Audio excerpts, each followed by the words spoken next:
রাতের বেলা আমরা শ্মশান থেকে সেফলি ভাবে ঘুরে তো আসি, কিন্তু হোটেলে এসে আমার ঘুম আসে না। আর আমি জানলার নিচ থেকে শুনতে পাই কিছু গানের আওয়াজ।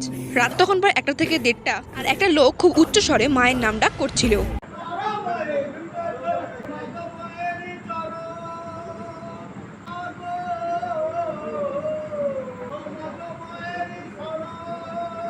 গলার স্বর এমন যা রাত্রিবেলা তোমার গায়ের পশম খাড়া করে দিতে বাধ্য।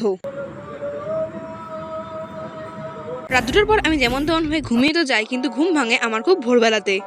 Good morning. আর সেই জানলা খুলে আমি যা দেখতে পাই, বাইরে বেশ সুন্দর ঝিরিঝিরি বৃষ্টি পড়ছিল। তো ডেইলি রিচুয়ালস কমপ্লিট করে লাইক বান্টি 37 স্লো হেকিয়া আমি খানিকক্ষণ বসিয়ে এই জানলার পাশে এত সুন্দর ওয়েদারটা খানিক এনজয় করার জন্য। পরের লাইফে আমার একটা লেবু চাও এন্টার করে।